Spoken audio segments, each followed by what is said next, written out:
Magandang umaga po sa bawat isa sa inyo. Welcome back to our 365 Daily Devotions.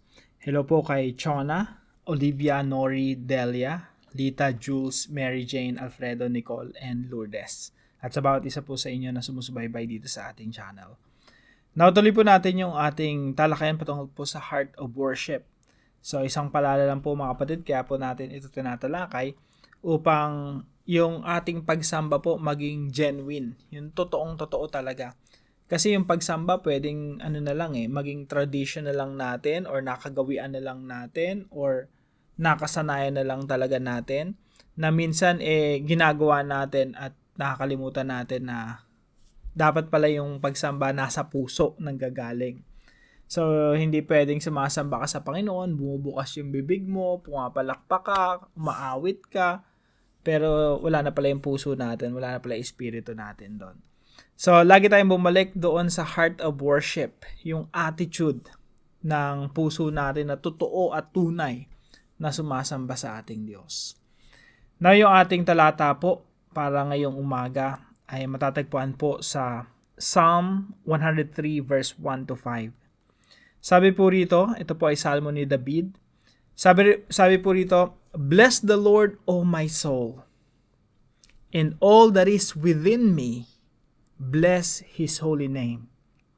Bless the Lord, O my soul, and forget not all His benefits, who forgives all your iniquity, who heals all your diseases, who redeems your life from the pit, who crowns you with steadfast love and mercy, who satisfies you with good, so that your youth is renewed like the eagles."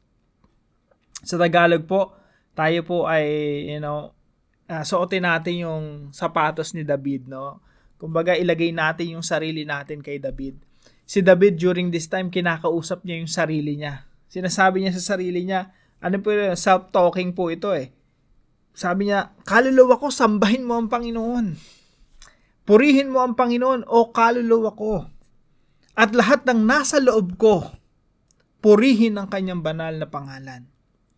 Purihin mo ang Panginoon, o kaluluwa ko.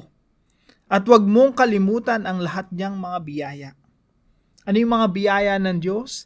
Na siyang nagpapatawad ng lahat mong mga kasamaan. Na siyang nagpapagaling ng lahat mong karamdaman. Na siyang tumutubos ng iyong buhay sa hukay.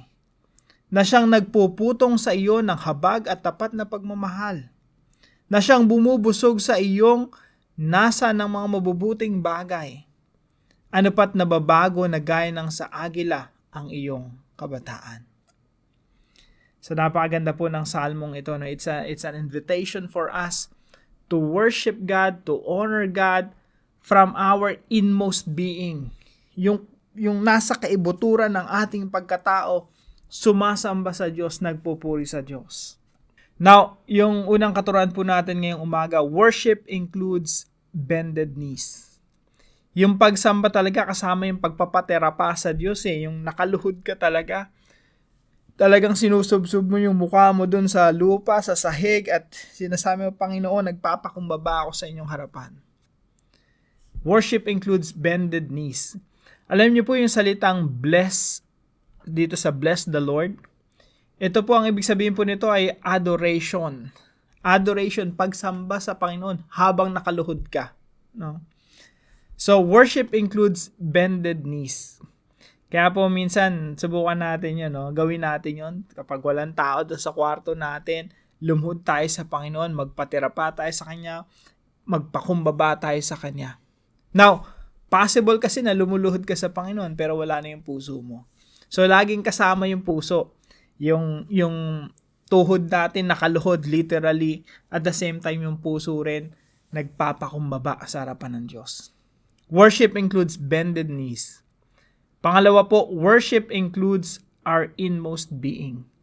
Mula sa kaibuturan ng puso natin, sumasamba tayo sa Diyos. Now, it doesn't mean na pag sumasamba ka sa Panginoon, punong-puno ka lang ng praises, no?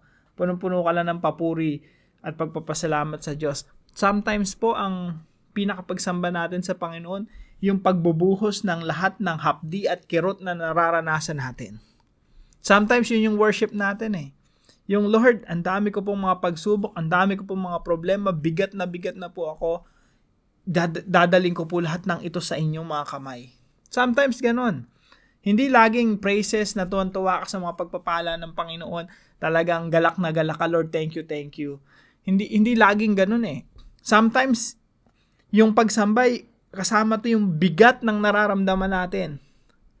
Lord, ang dami kong problema. Lord, ang dami kong alalahanin. Lord, sira yung relasyon ko.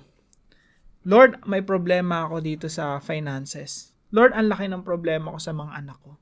Lord, ibinubuhos ko po lahat ng laman ng puso ko, lahat ng bigatin ko, at inilatag ko po sa inyong harapan. Sometimes worship is like that. It's pouring out yourself before God. So worship includes our inmost being. Yung talagang mula sa kaibuturan ng iyong puso, lumalapit ka sa Diyos. Nilalatag mo yung laman ng iyong puso sa Kanya. And number 3 po, worship includes remembering God's benefits. Kaya sabi rito sa mga talata natin, no, purihin mo ang Panginoon o kaluluwa ko, at lahat ng nasa loob ko, purihin ang Kanyang banal na pangalan. Purihin mo ang Panginoon o kaluluwa ko. Pansinin po natin yung kasunod na line. At huwag mong kalimutan ang lahat niyang mga biyaya. Worship includes remembering God's benefits. At dito po sa talata na ito, meron tayong makikitang 5 action words, 5 verbs, 5 ginawa ng Diyos sa buhay ni David at ginawa niya rin sa buhay natin. Una po, tingnan po natin, isa-isahin natin. No? Sa English po, ano po yung mga benefits, ano po yung mga ginawa ng Diyos na mabuti sa atin? Who forgives all your iniquity, who heals all your diseases, who redeems your life from the pit, who crowns you with steadfast love and mercy, who satisfies you with good, so that your youth is renewed like the eagles. So, ano po ito? Number 1, forgiveness of our sins. God forgives our sins. That's one of the benefits. Isa sa mga biyaya ng Diyos na nakamtan natin. Lord, thank you. Kasi pinatawad niyo ako sa aking mga kasalanan. Salamat kasi sinugom niyo ang Panginoong Jesucristo upang mamatay doon sa krus, upang mahugasan ako sa lahat ng kasalanan ko, past, present, future. Salamat, Panginoon. Sabi dito, na siyang nagpapagaling sa lahat mong karamdaman. Kaya pwede na nating alalahanin yung mga karamdaman natin, no? Kahit physically, na pinagaling tayo ng Panginoon in the past. Pwede nating alalahanin yun bilang kabutihan na pinakita ng Diyos sa atin. Now, hindi lang naman physical yan, pwedeng spiritual din. Na meron tayong sakit talaga spiritually, sakit ng kasalanan, namuhay tayo sa kadiliman, pero pinagaling tayo ng Diyos. Inayos niya yung buhay natin. Nakatanggap tayo ng kagalingan sa Kanya. Pangatlo po, redeems our lives from the pit. Sabi po rito, na siyang tumutubos ng iyong buhay sa hukay. Ako po, lagi kong inaalala to whenever I worship the Lord. Lord, salamat.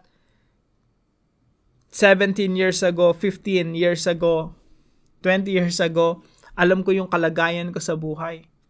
Alam ko yung pagka-pariwara ko nung teenager ako, nung high school ako. Alam ko yung sitwasyon ko. Lord, salamat kasi yung itsura ko nung mga panahon na yun, pag binabalikan ko, isang taong walang marka ng magandang kinabukasan. Yung talagang pariwara.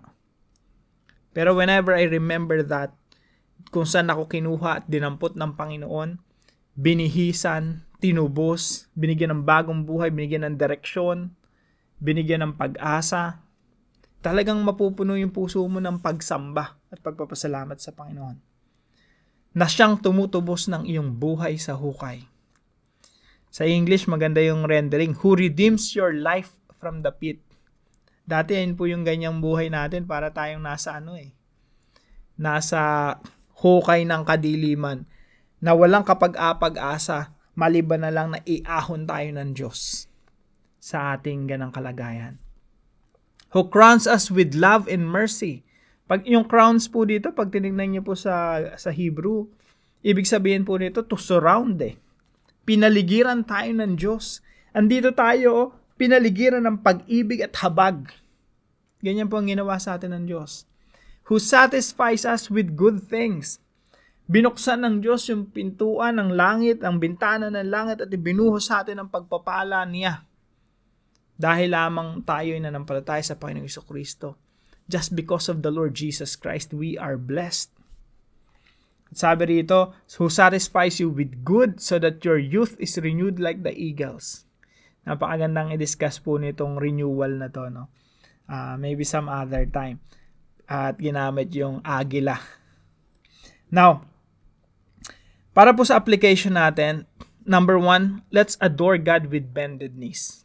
Subukan po natin na, pag solo lang tayo sa bahay, talagang lumuhod tayo sa ating Diyos. Magpatira pa tayo sa ating Diyos. Yung wala nakakita sa atin, no? Sambahin natin yung Diyos. Parang si David, no? Talagang walang hiya. Nagsasayaw siya doon. Wala siyang pakialam sa sasabihin ng ibang tao. Talagang ginagawa niya yung pagsasayaw niya sa harapan ng Diyos. Kaya sa atin din, no? Let's bow down before the Lord. Let's worship the Lord. Pwede tayong sumigaw sa Panginoon. Depende kung paano may na-express yung pagsamba mo sa Panginoon. The point is, adore God. Let's adore the Lord. Let's worship the Lord. Parangalan natin siya.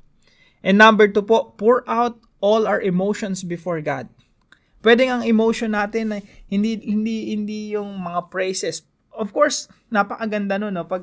Kapag binubuhos mo yung puso mo sa Panginoon, punong-puno ng pasasalamat, ng pagsamba sa Panginoon.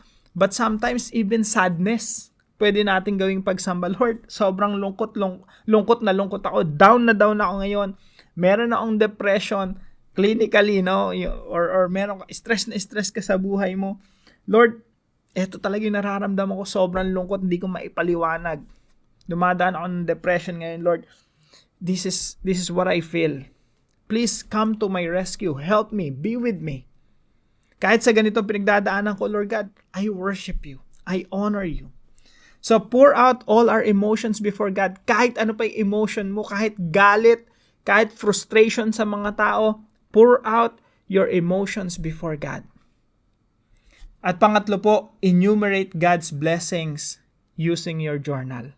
Kaya pina-encourage ko ang bawat sa isa sa inyo na magkaroon tayo ng notebook. Everyday, isulat natin yung blessings ng Panginoon. Kaya pag sasamba tayo sa Panginoon, nandun yung listahan natin. Lord, thank you. Ito po yung ginawa niyo sa akin yesterday, ngayong araw. Ito yung ginawa niyo sa akin last year. Napakaganda po yung isang notebook natin. Mapupuno yun ng listahan ng pagpapala ng Diyos sa atin. And whenever we worship God, we can count God's blessings. We can name them one by one. So we can enumerate God's blessings using our journal. Parang dito, no, in-enumerate niya yung at least 5 blessings ng Diyos sa kanya. Sa atin po, pwede tayong gumawa ng listahan ng pagpapala ng Diyos na babalikan natin, na magsisilbing encouragement, magpapalakas sa ating pananampalataya. Kung dumanas man tayo ng matinding problema sa buhay, I'm sure meron na tayong dinanas in the past na mas matindi pa, na pwede nating balikan. Lord, kumilos kayo doong mga panahon na yun. Meron kayong mga ginamit na tao. Lord, ginamit niyo yung nanay ko, tatay ko, churchmates ko, ginamit yung sitwasyon, kung ano mang pagkilos ng Diyos during that time. Nakita natin paano tayo tinulungan ng Diyos in the past. Ganun rin tutulong sa atin ng Diyos. Kaya maganda yung meron kang history ng ginawa ng Diyos sa iyong buhay. Magiging encouragement mo yun sa kasalukuyan. Now, para naman po sa ating discussion, why is it important to pour out our emotions, happiness, sadness, frustration, etc. before God? Bakit importante na ibuhos natin yung laman ng ating puso, yung nararamdaman natin, yung inmost being natin, ibuhos natin sa Diyos bilang pagsamba? So pag-usapan po natin yan sa ating mga discussion groups. At para naman po sa ating panalangin, Lord, I bow before you. I bless your name. I adore you with bended knees. I worship you from the bottom of my heart. It is my deepest desire to honor you. Please use me as an instrument for your glory. Use my life, my energy, my talents, and the remaining days of my existence for your purposes. Please do not let my problems, failures, and frustrations hinder me from serving you, from worshiping you. You are my gracious God. Your grace is always sufficient. You have blessed me in the past. I know you will bless me in the future. I put my trust in you. I worship you. In Jesus' name, amen and amen. Salamat po sa inyong pagsama dito sa ating devotion na ito. Kung meron po kayo natutunan, ipalam nyo lang po sa comment section right below this video. At wag po natin kalimutang ibahagi ito sa ating mga mahal sa buhay at mga kaibigan. Pagpalain po kayo ng ating Panginoon, tayo po ay magkita-kita muli bukas alas 5 ng umaga dito sa ating Daily Devotion.